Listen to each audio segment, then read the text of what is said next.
بسم اللہ الرحمن الرحیم۔ السلام علیکم ناظرین، جاوید ٹی وی پر سبھی دیکھنے اور سننے والوں کو خوش آمدید۔ تو ناظرین، آج کی اس ویڈیو میں ہم بات کرنے والے ہیں سیلفیاں لینے والے افراد کے بارے میں کہ وہ کون سی ذہنی بیماری میں مبتلا ہوتے ہیں اور اس بیماری کا نام کیا ہے۔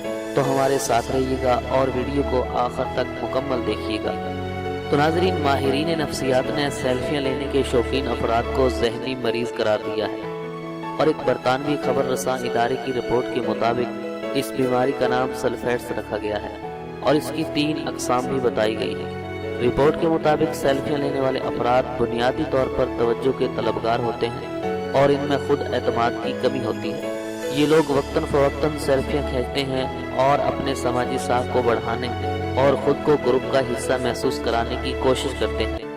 General of mental health and addiction نامی جریدے میں شائع ہونے والی ایک رپورٹ کے مطابق امریکن سائیکیٹرک ایسوسی ایشن کی جانب سے پہلی مرتبہ سیلفیٹس کا ذکر 2014 میں ایک مقالے کے اندر کیا گیا، کہ جس کے بعد برطانیہ کی ناٹنگھم ٹرینڈ یونیورسٹی اور بھارت کے اسکول آف مینجمنٹ پریاگراج نے اس بات پر تحقیق کرنی شروع کر دی کہ آیا اس بات میں کتنی ایک صداقت ہے۔ لیکن جب ناظرین اس بات کی تصدیق ہو گئی کہ واقعی سیلفی لینے والے افراد ذہنی مریض ہوتے ہیں، تو ماہرین نے اس کے بعد اس بات پر بھی غور کرنا شروع کر دیا کہ مرض کی شدت کو کیسے جانچا جائے۔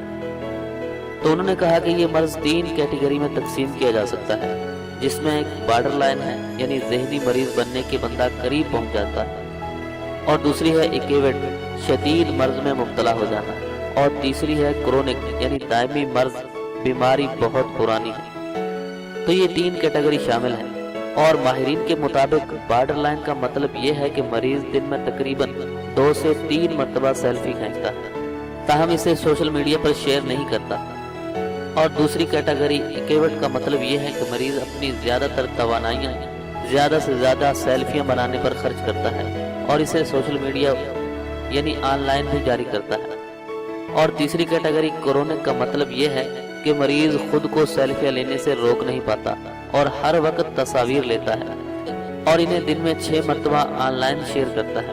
تو ناظرین، ناٹنگھم یونیورسٹی کے پروفیسر مارک گریف کا کہنا یہ بھی ہے کہ نئی ریسرچ سے ماہرین کو وہ تمام ڈیٹا مل جاتا ہے جو سیلفیٹس کے لیے درکار تھا، اور انہوں نے یہ بھی کہا کہ گزرتے وقت کے ساتھ ساتھ ممکن ہے کہ سیلفیاں لینے کا طریقہ کار تبدیل ہو جائے، لیکن 6 ایسے عوامل کی نشاندہی کی گئی ہے جو کسی بھی سیلفیٹس کے مریض کو پہچاننے کے لیے کافی ہیں۔ اور ماہرین نے اپنی ریسرچ کے دوران 400 آدمیوں کی عادتوں کا جائزہ لیا اور ساتھ میں سیلفیاں لیتے وقت اموات کے ڈیٹا کو بھی مد نظر رکھا۔ تو ناظرین، میں ہوں جاوید اور آپ دیکھ رہے تھے جاوید ٹی وی۔ یہ تھی سیلفیاں لینے والے افراد کے بارے میں کچھ معلومات۔ تو اگر آپ کو یہ معلومات پسند آئی تو ویڈیو کو لائک کیجیے، شیئر کیجیے اور کومنٹس کے ذریعے ہمیں اپنی رائے سے ضرور آگاہ کیجیے۔